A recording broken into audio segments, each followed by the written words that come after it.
Good morning. We're glad to see all of you. We've got a great panel up ahead.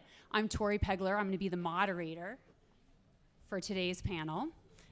So welcome to panel 4312, U.S. Foreign Policy, the World's Policeman.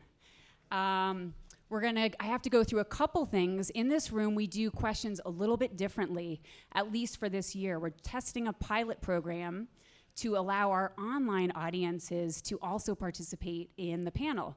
So what we're gonna do is our questions are gonna be text-based, or we also have two producers, if you guys can just put up your hands, that will be passing around index cards that you can write down your questions, and they will bring them up to me. So let me just explain to you how you can text a question. To participate in the text question submission, you first need to join the session.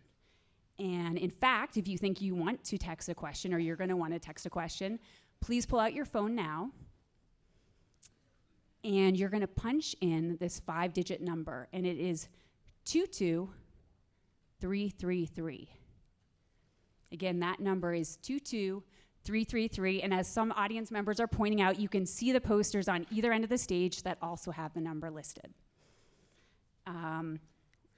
In the body of the message, you're gonna type the keyword UMCGMB, and you'll get a confirmation message that you are now part of the session.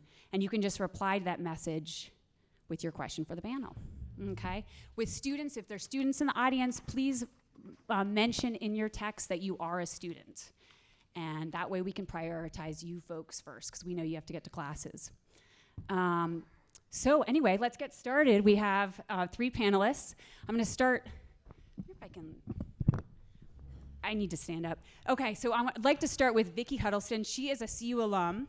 We are so thrilled when we have our alumni come back to the University of Colorado. So if you can just give her a quick hand. Really excited to have her here. One of the things that's really pretty interesting, well, there's a lot of interesting things about Vicki, but one thing that is super interesting is she represented the US and Cuba for quite some time. And one thing she did that was super creative was she and her staff came up with this amazing idea to hand out shortwave AM and FM radios to the people of Cuba. And so suddenly, in a country where news was super monitored by the government, people got the BBC in their kitchen or the Voice of America.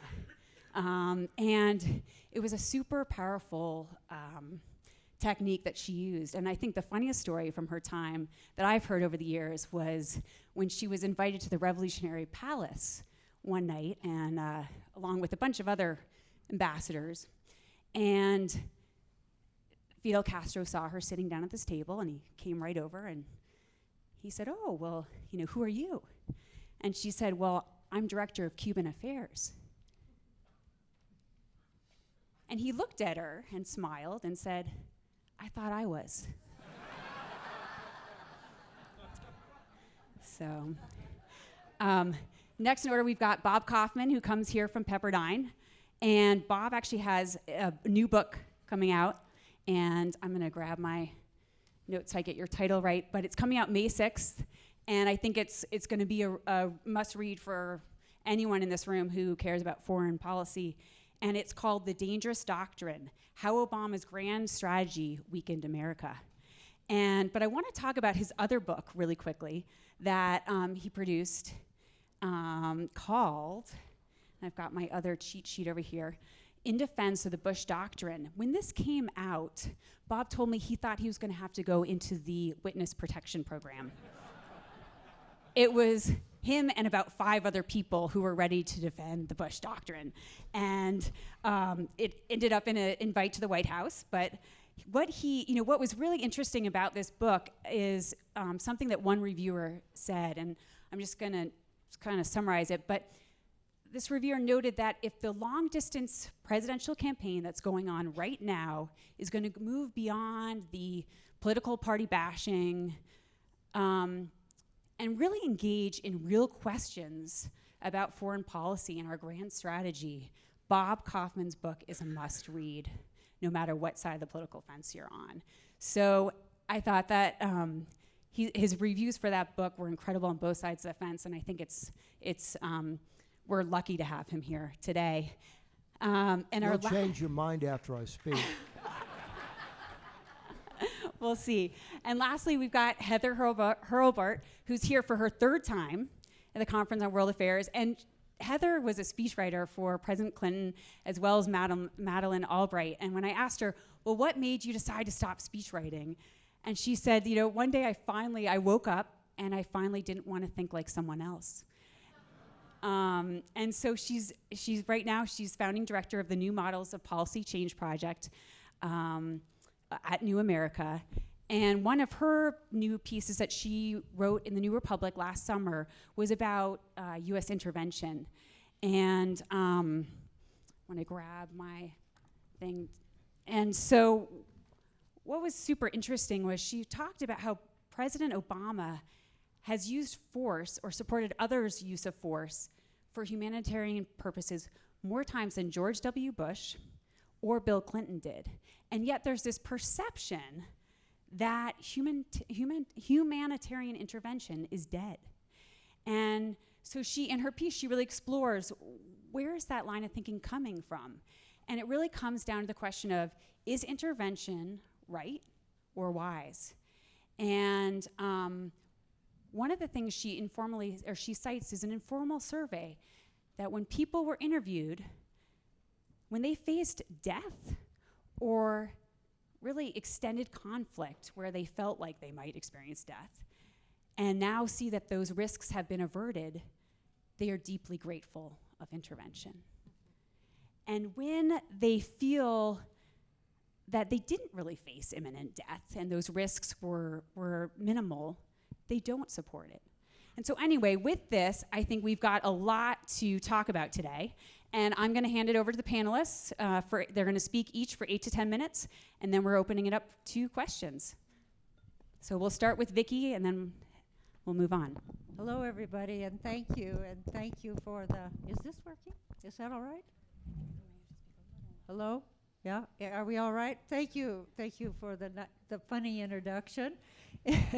If you want to know more about Cuba, I'll be speaking on Cuba at 3 o'clock at Munsinger Auditorium, and I'll tell you how to go to Cuba if you want to know, and a few other things. It's great to be back, and I'm really grateful to the organizers for doing such a super job, and I'm really happy to see such a big audience today. And I am sure, having been with these two panelists before, that this is going to be a really exciting panel.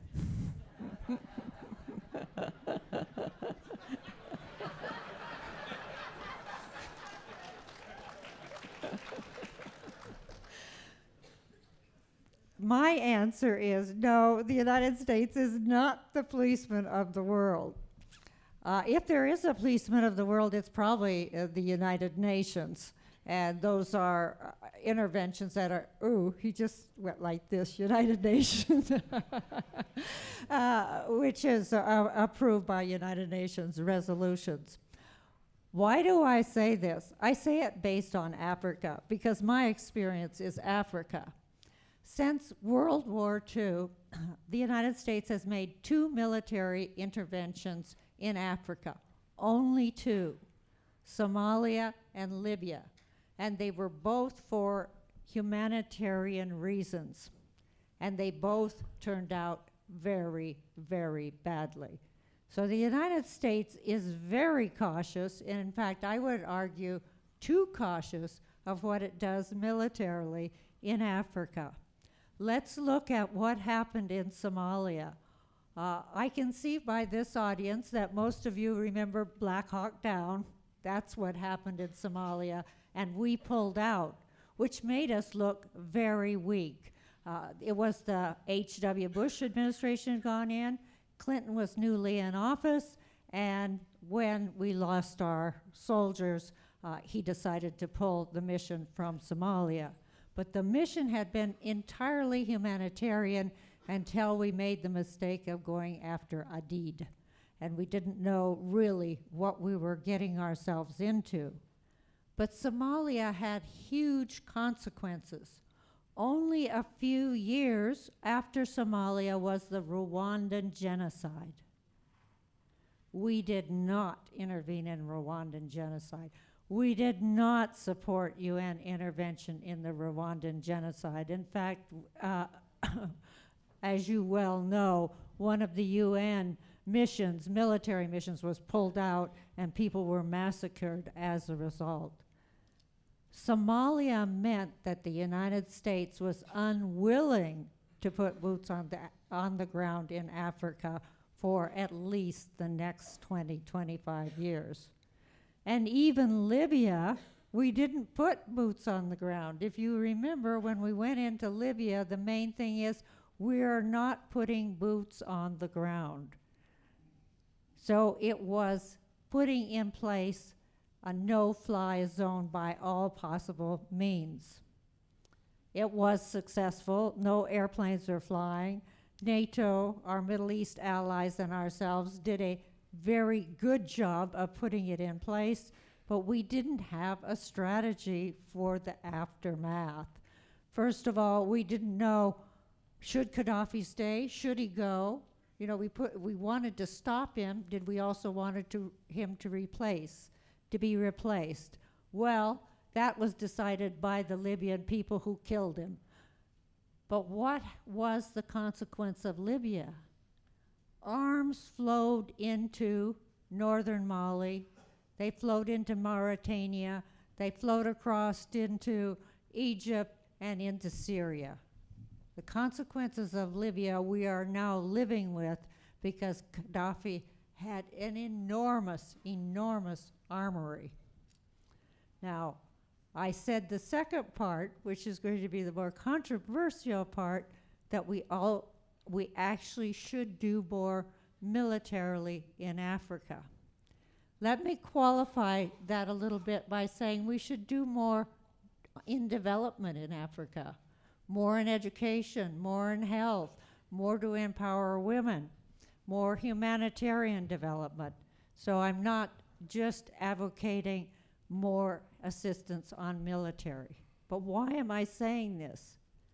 2/3 of the peacekeepers who are keeping the peace in Africa are African troops. In the Congo, in Somalia, in Mali, in Ivory Coast, African troops. These troops need to be well trained. We also need troops to be well trained in Africa so that they respect human rights. And who better to train troops to respect human rights than the US military, who really does understand respect for human rights. Tactics. I think we made a major mistake in Mali, and that is one of the reasons that AQIM, Al-Qaeda in the Islamic Maghreb, grew. Initially, we helped the region militarily to defeat the first group in Mali. Subsequently, we did not, and they grew. And there was no effective military pressure, confrontation against them, and at the same time, the Europeans paid about $60 million in ransom, giving the Al-Qaeda insurgencies in the area the wherewithal to recruit and buy arms. But then Libya absolutely blew it up. So had we, from the very beginning, supported the region, we could have made a difference. When I was up in the Sahara, I was talking to a chief way out there in the desert, and we were looking, it was night, we were looking up the stars, and I said, have you seen Al-Para, who was at that time the leader of the Salafist groups in the area? And he looked at me and he said, well, I know you have eyes in the sky, the stars, but I haven't seen him. But in any case, and now what he said I thought was very, very interesting. Remember, you will never control this area unless you work with us. We are the masters of the desert. The point the huge point that I want to make is we can't do anything anywhere, whether it's development or humanitarian or military, unless we're working with the people, unless we're working with the region, unless there is a consensus that what we're doing is what needs to be done. Thank you.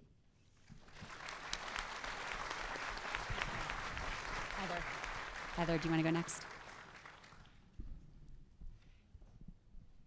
Thank you, and thanks. It's great to be back, and it's interesting to try out the new technological methods here. I don't know if some of you are in the room are as tired and bored of this world's policeman argument as I am. Anyone else in here find it a really frustrating? Thank you for the hand in the back. So it's a classic, to my mind, example of be careful what you wish for, because for years after the Cold War ended, lots of us foreign policy professionals used to say, oh, if only our issues mattered more, if only people talked about them more, if only people would talk about them during election campaigns. Well, like I said, be careful what you wish for. So what I want to contribute in this initial part of our panel is to try to break down what are we really talking and disagreeing about when we talk about should the US be the world's policeman. And as I go along, I think you'll see why my frustration that these dimensions are so inadequately represented and inadequately discussed in our public discourse. And then I promise in the Q&A we can talk politics and the campaign and specific policy issues as much as you want. So I want to suggest that there's three things that we're talking about, and there's three things that we disagree on across our society in ways that cross party lines, that defy easy ideological definition. Number one is, should the world be driven, should actions in the world be driven by a set of rules or purely by national interest? Number two, should the US try to do anything outside its borders, and if so, what?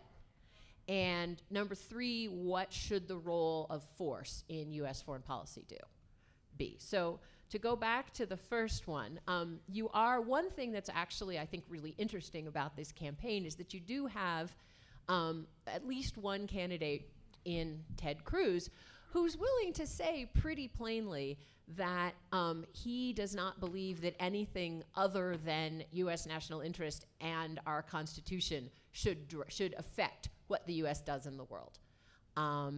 He's laid out that position pretty bluntly over the years. Now, of course, you could go to the other extreme, and we've had for years, not represented in politics, at least not right now, the view that the US should be eagerly seeking to build up world government, strengthen international law, and bind itself to it.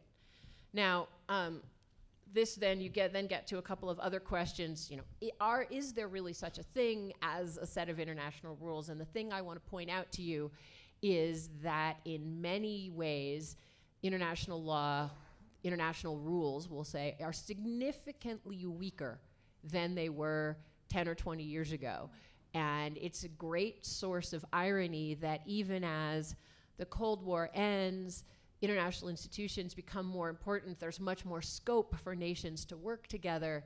The idea of rules-based international order is under attack from multiple directions. And very often you'll hear an assessment that says only, the rules-based international order is under attack from the US because the US is so terrible and it breaks the rules all the time.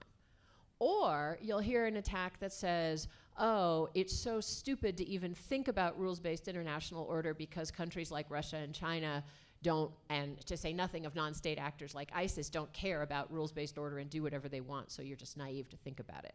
And it won't surprise you that I think the answer is somewhere in the middle, that even though probably all of us drive too fast, park too long in parking spaces, maybe we even put things on our lawns that our local covenants tell us we're not allowed to have on our lawns, we all still basically think that those laws and rules are good and we like having them. Number one, well, maybe since I'm out in the West, maybe you all don't appreciate speed limits at all. I'm an East Coast person and I appreciate speed limits. So, if you think a world with imperfect crummy, often violated rules of the road is bad. Try a world in which there are no rules, and then you want to see a situation where the U.S. is the world's policeman? That's the situation where the U.S. is the world's policeman. So I would, the next time you sort of find yourself very confidently proclaiming on one side or the other of that dimension of issues, I would stop and think about it. But I would also ask myself, where, given that there are these enormous threats to the idea of any kind of international rules, and frankly, also the fact that we have a state-based system, but whether it's ISIS, whether it's NGOs, whether it's corporations, major sources of power in the international system don't fit in a rules-based order that was defined for states. So what, in your view, should or could your government be doing about that? How might we make that evolve over time? What's a realistic scenario for a world in which there are some really basic rules that everybody follows, and or there are some real consequences if they don't? And how do you want to see that happen? Which brings to the last point under this little subnote, which is where we do still have some rules, who implements or enforces them, and how comfortable are we with that? And this is where you get a lot of the sort of world's policeman rhetoric, again, coming from the idea that somehow the rules are going to be enforced against us, and the Netherlands is going to invade the US and snatch Henry Kissinger up to stand trial for war crimes, which, I mean, is laughable to this audience. There are Americans who take that very seriously, even as there are plenty of Americans who take very seriously the idea that The Hague would, or the Italian government would, or the Spanish government would, as there have been in the past, investigate and attempt to try Americans for things that were done that were legal under our laws, or at least the people who did them were told by their commanding officers were legal under our laws. And here again, what gets a little silly about this is it's not perfect, and we may never have any Supreme Court justices confirmed again, but we do have a functioning judicial system. So it's total silly threat inflation to say, world justice is going to come and take our people away. So you do hear that. It's a real thing. But at the same time, I was on a panel, Vicki and I were both on a panel actually, talking about the effort to bring justice to the individuals who committed genocide in the Balkans. And that worked out, frankly, not very well. The trials took 15 years. And the men who were actually the ideological architects of the genocide all walked free. One on the Serb side, one on the Bosnian side, one on the Croatian side. So those of us who tend to be big supporters of international institutions have got to look in the mirror and say, these things are not so great that we want to throw out our own judicial system anytime soon. Point number 2, should the US try to do anything in the world? This is a message that I find myself bringing back to Washington from the rest of the country rather often, and there was a great survey by Pew the other week which found that more than a quarter of people who were voting in presidential primaries this year. So more among Sanders voters and Trump voters, but not only among Sanders and Trump voters, more than a quarter of people voting in primaries believe that US involvement always makes things worse around the world. Now, a quarter of our most politically engaged fellow citizens, that's what they think. So this is where we as a class of foreign policy professionals have really fallen down on the job, because people hear Vicki say, we need to do more in Africa. And they say, well, we're already doing terrible things in Africa. And so there's a very interesting problem that we have, which a colleague of mine used to call the daily bus plunge. What gets reported, what gets covered? Bad news gets reported. Bad news gets covered. Places where we screw up gets covered. Conflicts that we don't prevent get covered. So we have, those of us in the foreign policy community, have an enormous uphill challenge to show Americans that, number one, there are things that the US does with your tax money that are actually good in and of themselves. Contributing to the eradication of polio is one that comes to mind. Ebola would be another good one, where U.S. money and resources and doctors and nurses who risked their own lives made a huge difference.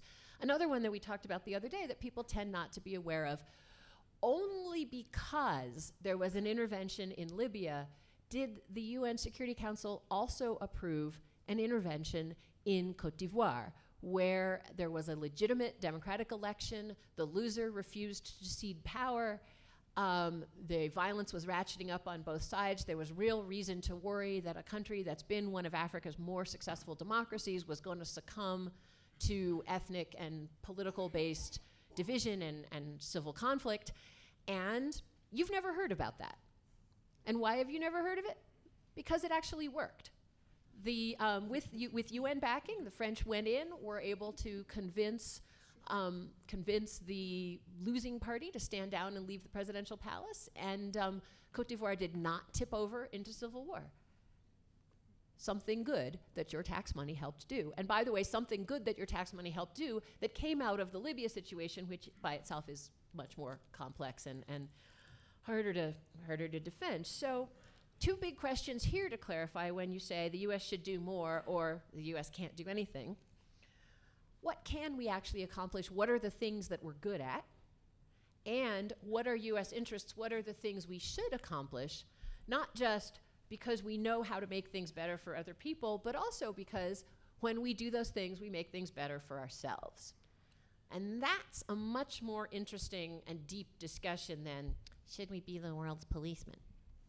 So the last point I want to make here is this question of the role of the use of force, especially since you referred to it in introducing me. And here again, our discourse is really deformed because it's so much easier to tell stories about the use of force.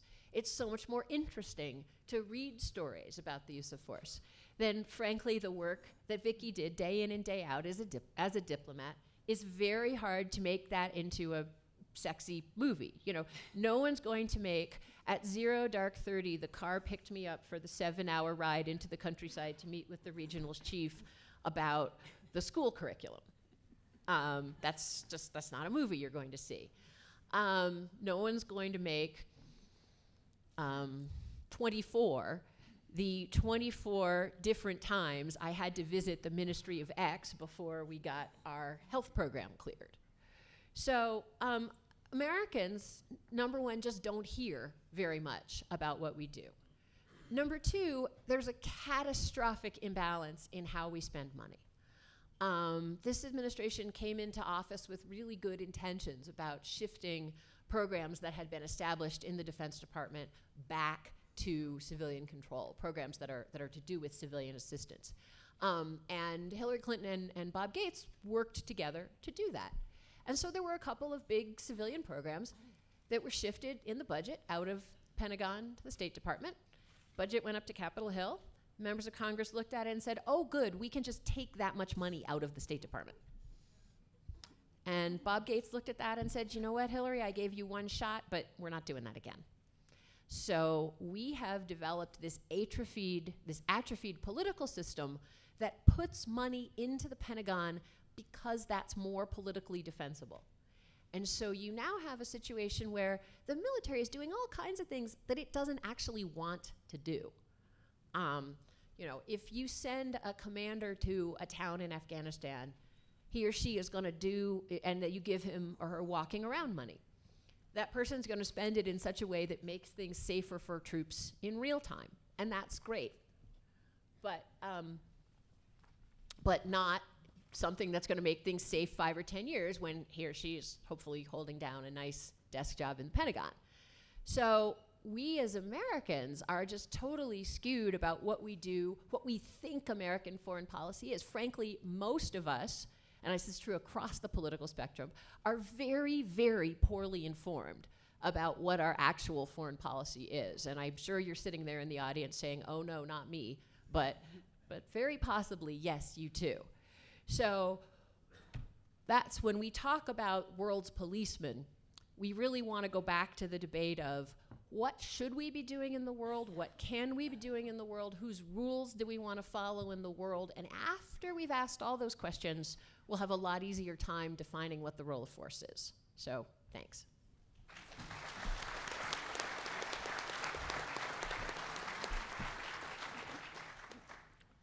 On the question, should the United States be the world's policeman, I prefer Joseph Joffe of Stanford's designation of us as the world's default power. For this audience, however, I'll take the word policeman and defend it because the alternatives are worse. For every country, even a most powerful nation like the United States, resources are finite, so you have to have priorities. And the priority of American foreign policy has been since the mid-20th century and should be today to forestall threats emerging in vital geopolitical regions that could threaten credibly the national interest, which is defined as the territorial survival of the United States, the vitality of the American political system, and the vibrancy of the American economy. Historically, three regions rightly have dominated our attention because it is in these regions that it would be quite dangerous were a hostile hegemonic power to dominate it. 1, Europe. 2, the Middle East. 3, East Asia. From 1500 to 2000, Europe was the dominant power center of the world, and it was British foreign policy before it became ours in the second half of the 20th century to prevent a single hostile hegemonic power from dominating it. They were right, we were right. One of the reasons we had to go into World War I belatedly learning the hard way was to prevent Germany from achieving that dominance. Same goes for World War II. It's not the only reason, but a major reason. One of the major reasons we fought the Cold War, which was also a moral and ideological as well as a geopolitical struggle, was to prevent the evil empire of the Soviet Union from achieving that dominance. We were right. Today, we still have a vital interest in preventing a single hostile power from dominating Europe. In this case, the main threat emanates from an increasingly authoritarian, belligerent, assertive Putin who seeks to restore, by his own words, some version of a great Russian empire across East Central Europe. Or as Putin put it himself to the Duma in February of 2005, indicating his ultimate intentions, I quote, "The greatest tragedy in the 20th century," said Putin, "was the demise of the Soviet Union." Imagine if someone had said in a German parliamentary setting, the greatest tragedy of the 20th century was the defeat of Adolf Hitler's Third Reich. You don't have to be Clausewitz to understand that someone who thinks like that in a country like Russia is going to be a problem. Today, however, the major power center in the world is East Asia. If a single hostile power were to dominate that would pose an enormous threat to the United States, akin to what German dominance would have posed for us in the first half of the 20th century, and Soviet dominance would have posed for us in the second half. So while the Middle East is our most immediate geopolitical problem, how to deal with an increasingly authoritarian, assertive China bent on hegemony rather than stability constitutes the main foreign policy challenge for the 21st century. There are other things we have to do, but the primary thing we have to do, on which all else depends, hinges on us maintaining at least a favorable imbalance of power on behalf of the forces of freedom, at least in Europe, at least in East Asia, and at least to keep tyranny at bay in the Middle East, where freedom has dim prospects for the time being. Now, can we get somebody else to do it? Let me quote my hero, the Beach Boys, on this. Wouldn't it be nice? Wouldn't it be nice if we could find someone else to do the dirty work for us? But we can't. There is no substitute for the United States acting as the default hard power underwritten by American military preeminence in these vital geopolitical regions. Let's take Europe. Donald Trump has suggested embracing the title of America First, the title Charles Lindbergh used to describe his group, who warned against American intervention in World War II fecklessly. Trump says, let's leave Central Europe, let's leave Ukraine to the Europeans. Let them deal with it. That is a triumph of hope over experience, the definition of a second marriage, according to Samuel Johnson.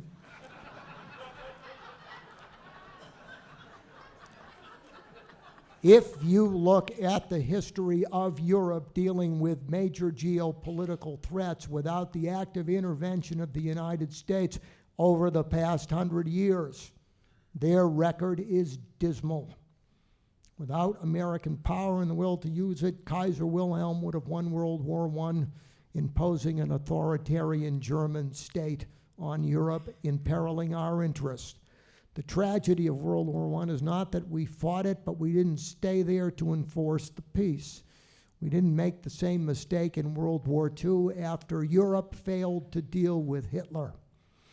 Had the United States not acted as the default power in Europe during the Cold War, Stalin's system would have won it. And Europe's dismal record of dealing with radical Islam does not inspire confidence that Europe today has the will or the foresight, even if it has the resources, to deal either with Islamists within their own midst or Putin's increasingly belligerent Russia, which is eminently deterrable because in many ways Russia is weak and playing a weak hand strongly, but it's not going to be reliably deterrable without the United States underwriting the will and the capabilities of the NATO alliance. Let's move to East Asia. China's ambitions are increasingly hegemonic, which is dangerous to American ideals rightly understood, as well as our self-interest. Although we have regional powers and potential allies begging us to do more. Japan under Abe, India under Narendra Modi, one of the best statesmen in the region who has a clear eye about the dangers of Islamic radicalism and the danger of an increasingly authoritarian China. President of the Philippines, Aquino, has begged us to do more, calling engagement in East Asia our equivalent of Munich. Neither Japan, nor India, nor South Korea, nor anybody else can adequately balance against a rising China whose internal move to greater repression is a source of their external expansion abroad. If you don't believe me, read the New York Times, which published Chinese document number 9, the foundational document under Li Peng's new regime, which calls for greater repression at home and greater expansion abroad, and defines the mere existence of freedom, particularly the American version, as an existential threat. Now, India, Japan, South Korea form the essential linchpins of a democratic alliance system which the United States should use to create credible, robust, reliable deterrence in East Asia, which a combination of naivete about Chinese intentions and the administration's improvident defense cuts over the past 7 years, combined with a relentless 2-decade-long Chinese military buildup focusing on cyber warfare and anti-ship capability to deny us access to give credibility to our alliances in East Asia, has feasted the danger on steroids. Nevertheless, as with Europe, there is no substitute for American power and the willingness to use it. The only thing worse than the United States assuming these responsibilities is not assuming them.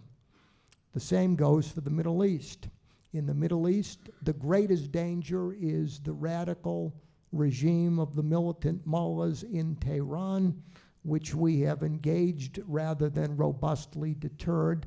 There is no substitute for American power, and the withdrawal of American power in all of these regions has created a power vacuum which dangerous dictators and rogue regimes will exploit.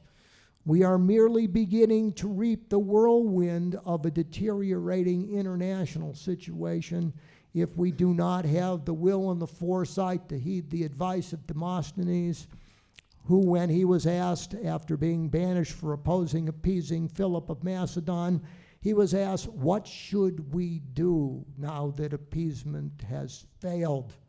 And Demosthenes said, start with this. Stop doing what you're doing now. We have to restore the robustness and credibility of American power in vital geopolitical regions. Now, let me look you straight in the eye, and all you people who say we can't afford it, I'll quote my old boss, Richard Nixon. I helped him write his last book. In reply to the criticism, we can't afford this, we can't afford not to. It's easy to do. We have the resources to do it. American decline is not inevitable, it's a choice. The danger with China is not that China is going to supplant us. It's not. The danger is that China is going to reach a reckoning. Mark my words, you cannot combine the perpetual domination of the Chinese Communist Party with economic dynamism. When that happens, historically, empires face a great choice. Do they expand, or do they have to reform and implode if they don't reform? That's the choice Gorbachev faced in 1985, and Gorbachev faced that face on Ronald Reagan and the restoration of American power, which contributed mightily to Gorbachev's choice to reform rather than expand. I want the Chinese to face the same choice when they reach that denouement, and I fear, given the current trajectory of what we're doing, that the opposite is true. We are lowering the barriers to aggression in vital geopolitical regions because we are acting on the naive belief that there are substitutes for American power. Here are some very alarming figures. If President Obama has his way, the defense budget is going to fall to below 3% of the GDP, less as a percentage of the GDP than what we were spending on the eve of World War II, woefully unprepared for what was to come. The Obama administration has put us on a course for a 230-ship Navy. Reagan's Navy had 600, and that will be the smallest Navy we've had since before World War I. We're on course for an Army smaller than 1940. We are not pursuing vigorously cutting-edge platforms like missile defense. We are lagging behind in cyber warfare. Although we have pivoted to Asia rhetorically, it is hollow materially. So, we are going to face a grim world indeed that will be far more costly because, to quote Winston Churchill, doing more sooner, well within our means, will save much blood, toil, tear, and sweat later. When I want to punish myself and terrorize myself going to sleep, besides thinking of myself in hell wearing earth tones like you, with Bernie Sanders and Donald Trump in the room, watching The Sound of Music, the only movie I ever rooted for the Nazis for, because I hate Julie Andrews and Christopher Plummer, and I'd rather have my legs devoured by Dobermans that had fasted for the high holidays than listen to Edelweiss. When I want to drive myself really to despair, I do this thought experiment, and I think you should do it too. Imagine the United States vanishes from the world today, and all these responsibilities we've assumed that have benefited us as well as the world we've defended, we don't do it anymore. Will Europe really be more secure with the continent up for grabs between our old friends, the Germans, and the Russians? Is the Middle East going to be a much more benign place with the battle raging and metastasizing between Sunni and Shiite sectarian fanatics. You really want to leave East Asia up for grabs between the Japanese, the Chinese, and the Russians? There's only one thing worse than the United States continuing its well-affordable role as the world's default power in these regions. It's not doing it.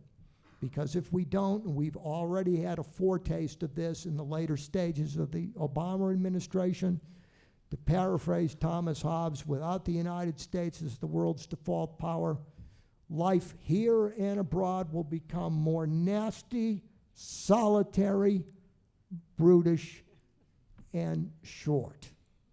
Thank you. Okay, do any of the panelists want to comment before we open it up for questions? Yeah, I would love to comment because Bob makes a great argument. I take it back. That's why I said it.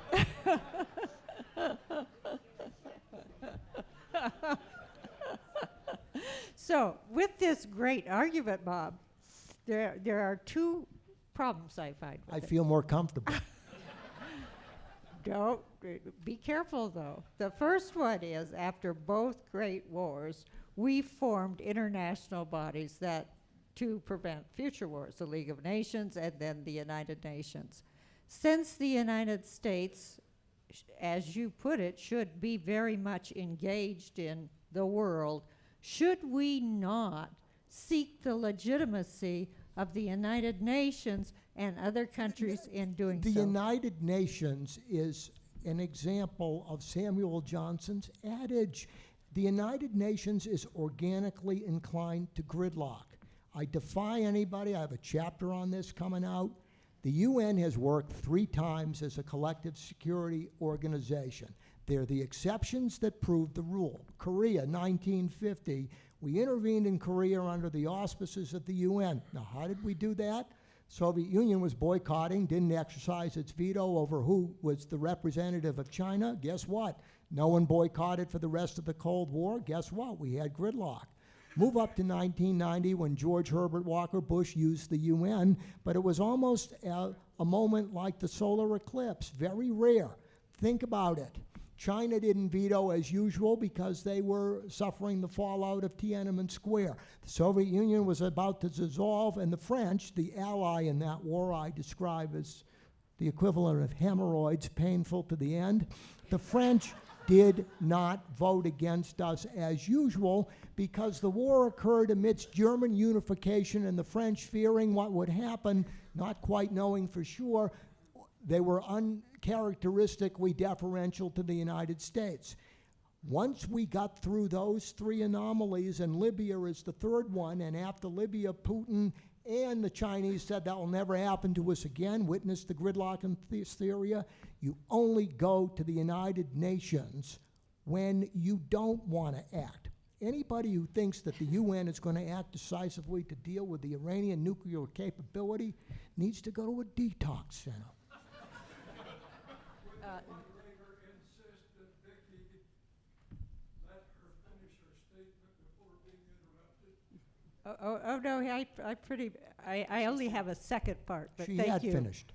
The second part is, to me, the greatest threat to the United States at this point is militant Islam, ISIL or ISIS and Al-Qaeda. Just look at what has happened to the United States. You can't say that China or Russia or the mullahs have damaged or hurt the United States in the way that militant Islam has. And of course, we all know about 9/11, but don't forget about 2 embassies in Africa, in Kenya and Tanzania. Don't forget about two attacks on the Beirut embassy, our barracks in Lebanon, the USS Cole, and these terrorist attacks, most recently against our allies in Europe. To me, it's absolutely clear that the enemy to be defeated is ISIS and ISIL and Al-Qaeda. It's the most immediate, but the Chinese are the ones that really, under certain circumstances, could pose an existential threat. ISIS does not, as miserable as it is. Yeah, And if- Iran, with nuclear weapons, is more dangerous than ISIS. If I may hop in and make a few comments, I'm going to start by agreeing with Robert to make him uncomfortable. Either that, or anyone who'd like to join me in a sing-along of Edelweiss, we can. Has that ever happened at CWA before? We can save it for the end of Q&A. We can do it while we're walking out. But Bob is absolutely right that ISIS and Al-Qaeda do not pose an existential threat to the United States, and we make a terrible mistake that completely warps not just our national security policy, but also our domestic policy when we confuse the ability to inflict grievous pain on us, the ability to threaten our diplomats, the ability to cause random, well, not random, but acts of terror that disproportionately frighten us with attacks that could actually put our system of government, our economy, our way of life in question. And those groups do not have not had, and have not had, in thanks to stuff your government did right, although it did a lot of things wrong too, they don't have the ability to do that. And so extremist terrorism is an enormous problem. It is an existential threat to some of our allies. I'm going to come to that in a second, but it's not an existential threat to us.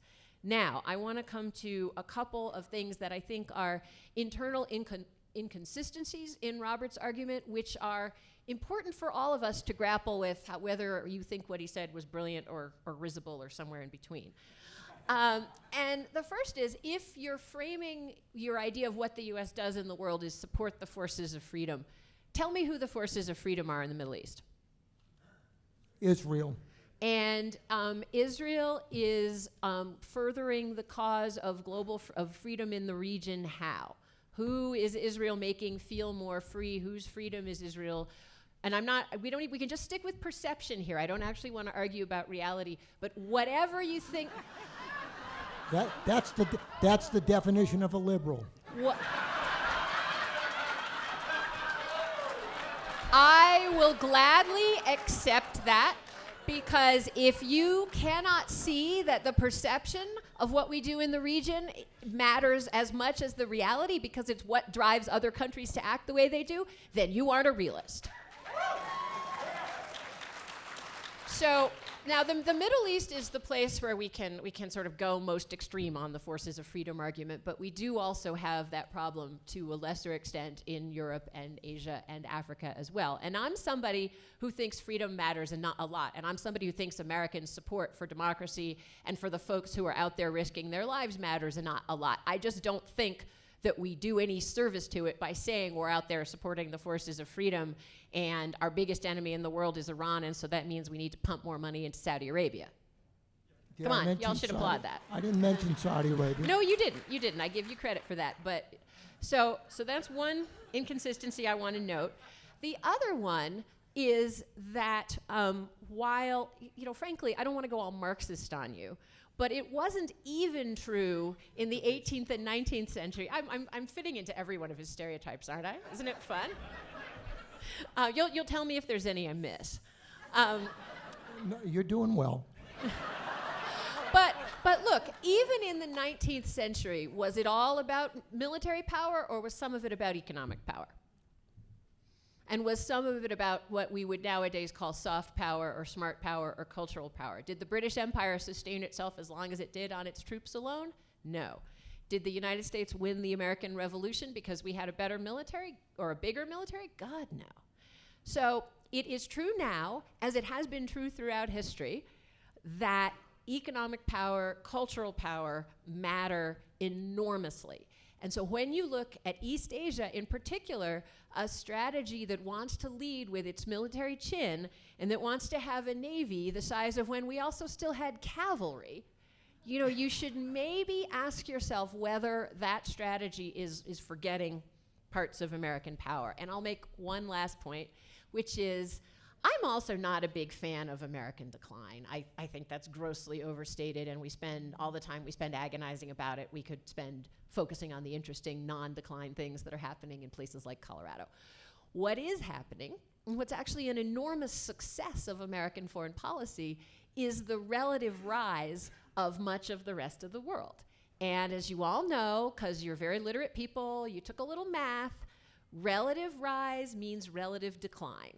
And it's really unfortunate that it's political suicide to say it's a good thing that countries we helped recover, like Japan, South Korea, Germany, like the countries, the economies that are rising in Africa and Latin America, in part because we supported them, that leads to our relative decline, and that is okay, but it does change the power balance, and it does mean that the sum of the ideas about having US preponderance and acting in the world based on that are just no longer going to be feasible. So then you have to ask yourself, what's a strategy? And here again, I'm going to make Bob comfortable by agreeing with him, see if I can throw him off.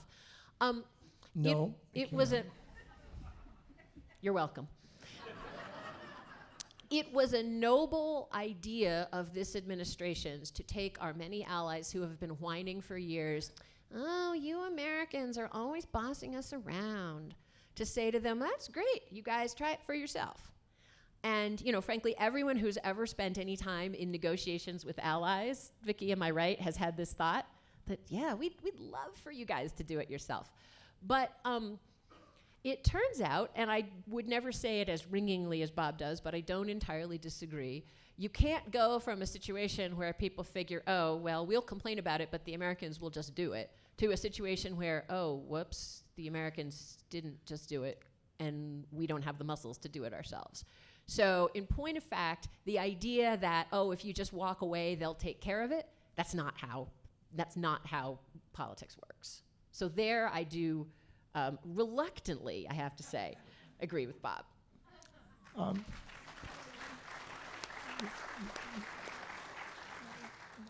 Despite that agreement that bothers me, I'm happy you don't on many issues. One, on the naval issue, I taught naval strategy at the Naval War College.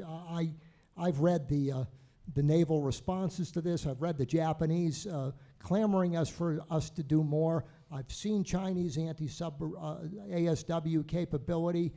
Even the Obama administration's own naval officials say this. A 230-ship Navy is absolutely too small to discharge our global responsibilities, even in East Asia, especially given the double-digit increases over the past 20 years in China's ASW anti-access capability that enhances their geopolitical advantage of being proximate in the region.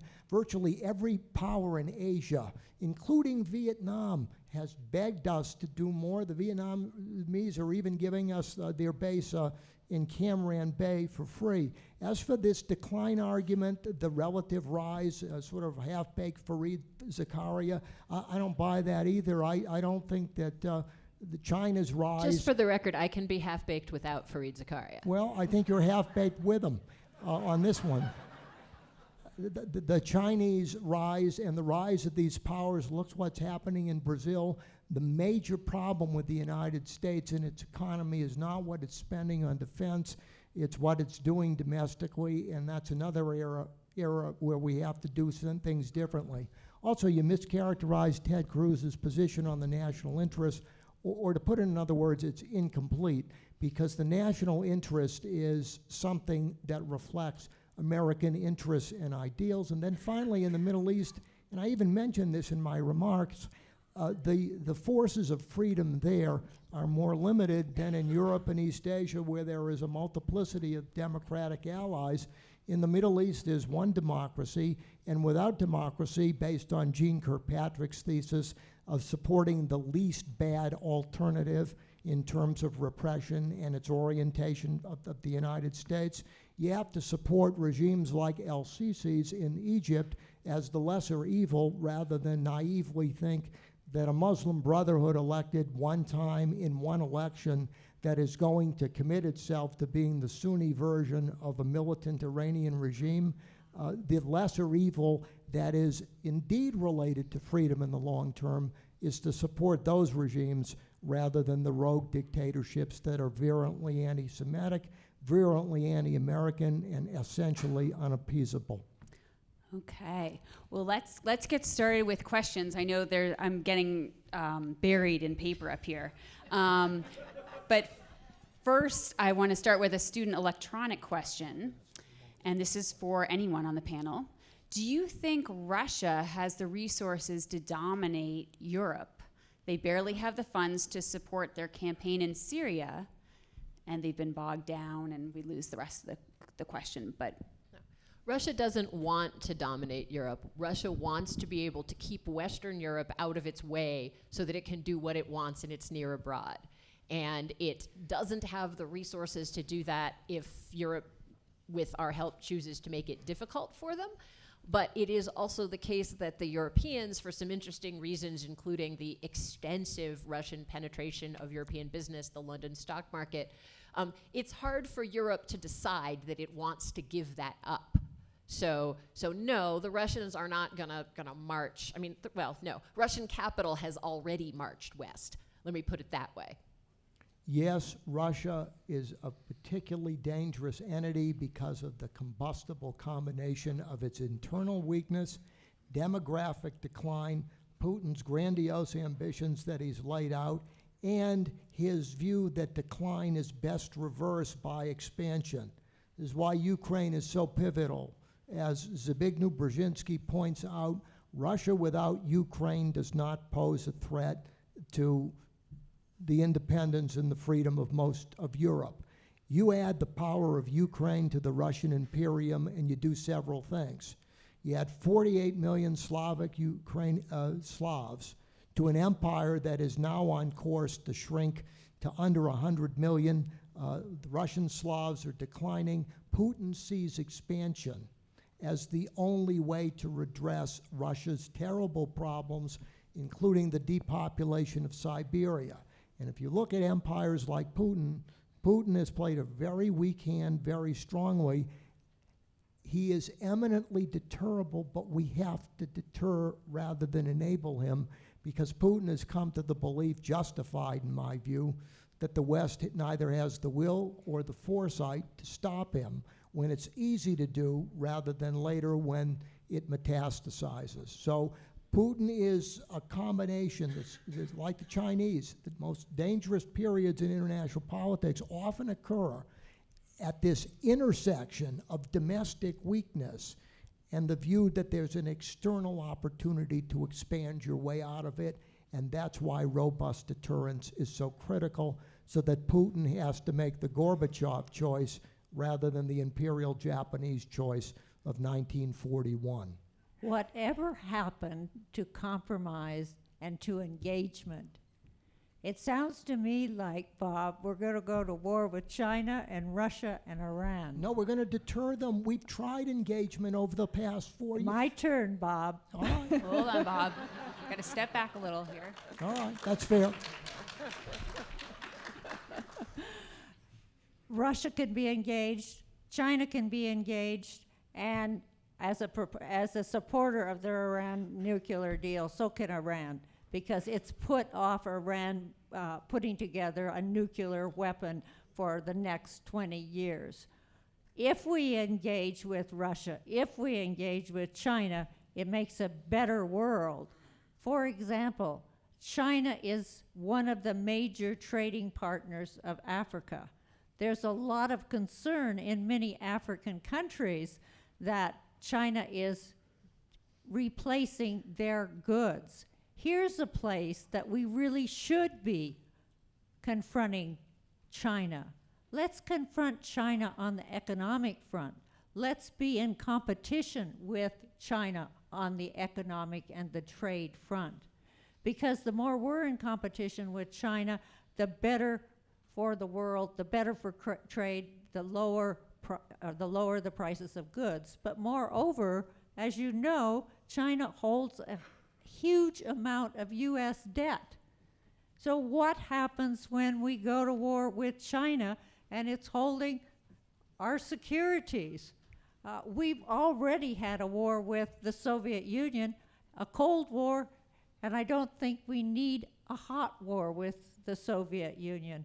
So let's pull back a little bit and look at what's really a threat. And I believe that ISIL and ISIS are, in fact, existential threats. So I'm looking forward to that question. We have engaged Russia for the past 7 years.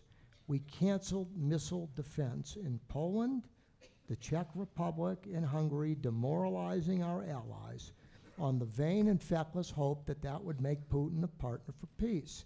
He has rewarded us handsomely in Syria. He has rewarded us handsomely giving Snowden asylum.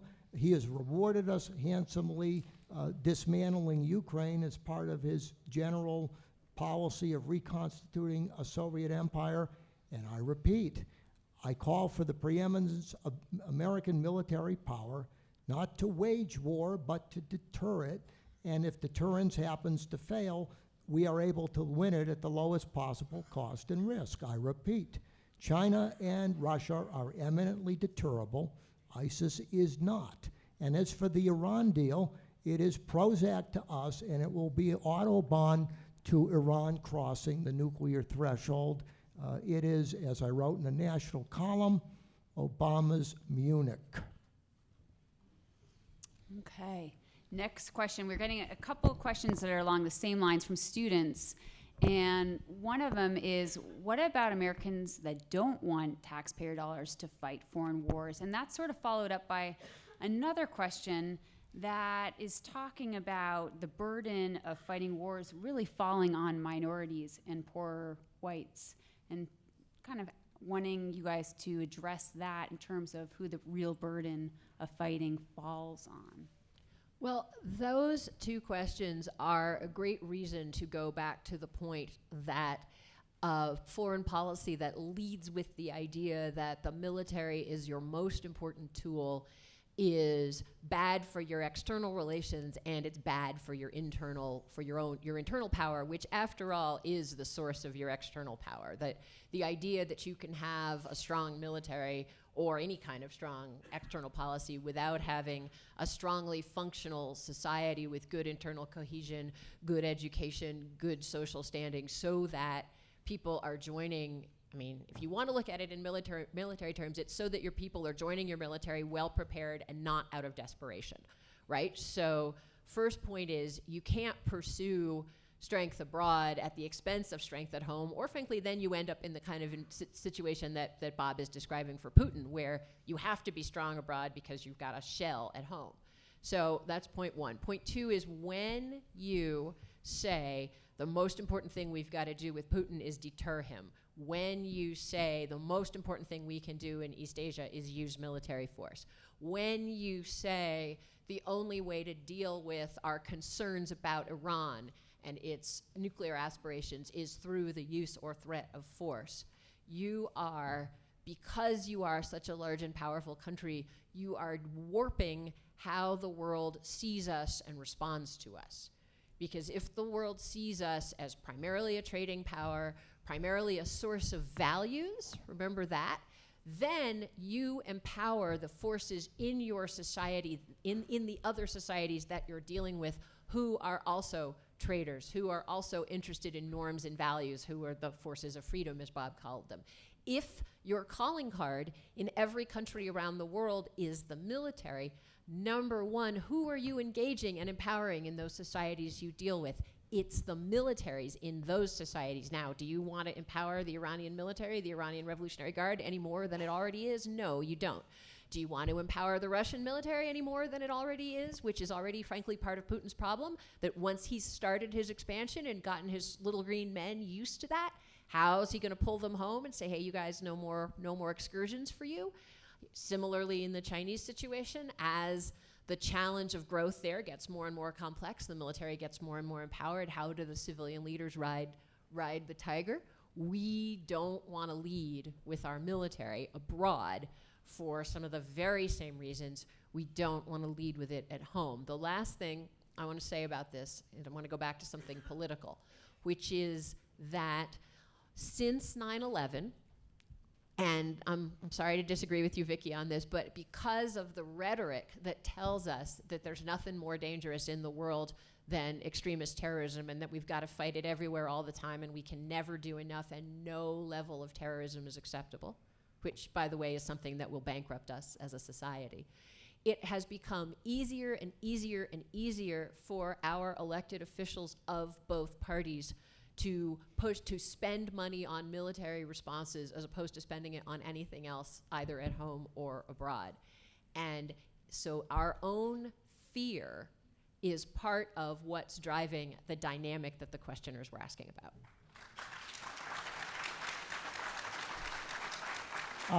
I repeat, I did not say that we should use force in East Asia. I said that we need more force to deter the need to use force. And the other thing about soft diplomacy, my argument is that military preeminence is a necessary and not sufficient condition, and talk cannot substitute for it.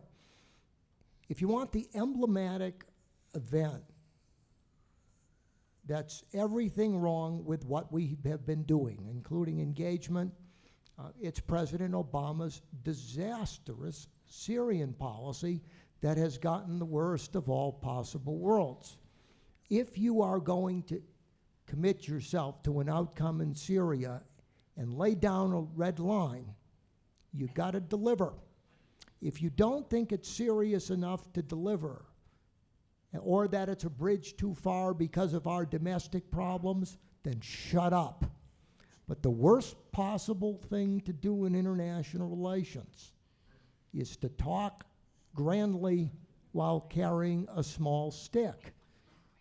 And that emblematically is what we have been doing for the last 7 years, emphasizing so-called soft power, which can be supplementary, but it can never substitute alone for the hard power of American military preeminence and the will to use it to prevent threats from metastasizing in vital geopolitical regions. Talk is cheap. In international relations, you have to mean what you say and say what you mean, or you invite miscalculation.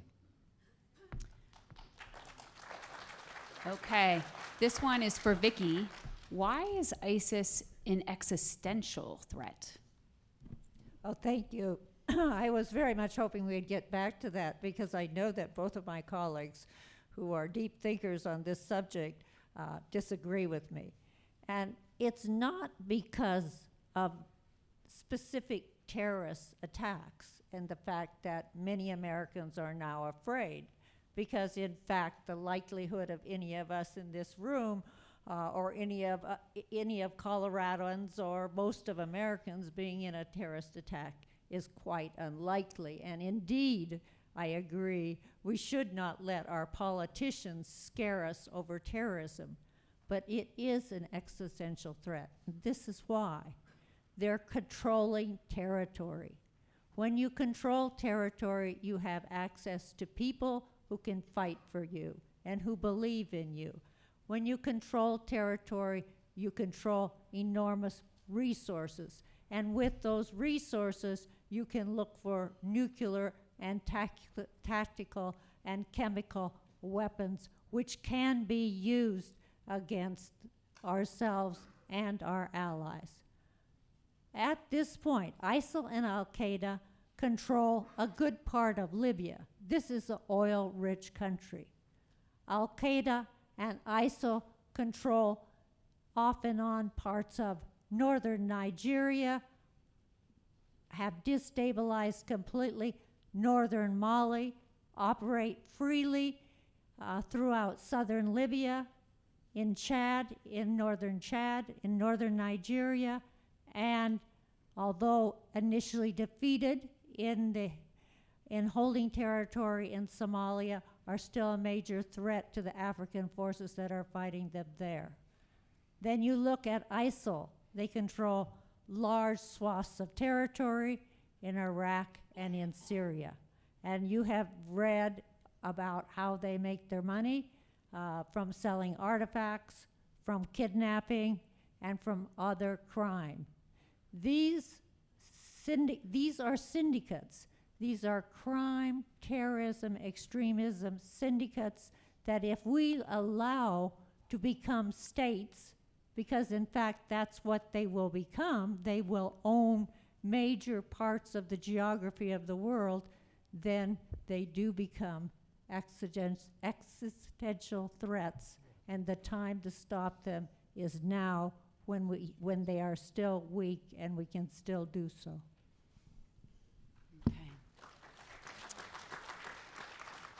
Okay. This one's from a student. We have 2 minutes left, and we do have to exit out right at 12:20 because we have a new panel coming in. But one student wants to know, why do Scandinavian countries, why are they thriving without fighting foreign wars? They're not thriving. So this is actually, in many ways, the debate on all these topics in the US is based on really outdated views of the world, and this is as true on the left as on the right. What's the country that recently decided it would fund its acceptance of Syrian refugees by taking their jewelry? Denmark. I'm not proud of that. I have Danish family. Sweden and Norway have been policing their borders with each other to block the transit of refugees. Okay, those societies did as well as they did, and it was a wonderful experiment that I, as a Democrat, I loved it. It turns out that once they ceased to be so homogenous, it was much harder to maintain internal social support for that policy. And I don't say that with happiness. I know there are some ideological conservatives who sort of rub their hands at the troubles the Scandinavian experiment is having. But we're fools if we don't look at what's going on there and say, what can we learn for how we would do the American experiment better? The other point I'll make is, of the Scandinavian and Nordic countries, Denmark and Norway are members of NATO. Denmark and Norway have very serious troops. The Norwegians teach our troops how to mountaineer, by the way. So it's not at all true that those are pacifist societies that never fight. Both Sweden and Finland, there's now public debate about joining NATO because of the threat from Russia. So, the Nordic countries are really interesting, really different, things Americans can learn from them. It's still the case, but it just isn't the case that it's some kind of pacifist paradise up there, because it's not. Okay. It's 12:20. We have to end. I want to just, if everyone can just applaud our panelists for doing a great job. Thank you. Don't forget you guys, to anybody gonna text sing? leave on your phone. Edelweiss, Edelweiss, every morning you greet me, small and white, clean and bright, you look happy to meet me. Blossom of snow, may you bloom and grow forever. Edelweiss, Edelweiss, bless my homeland forever. That was a CWA first, and you'll never hear that again. Thank you all.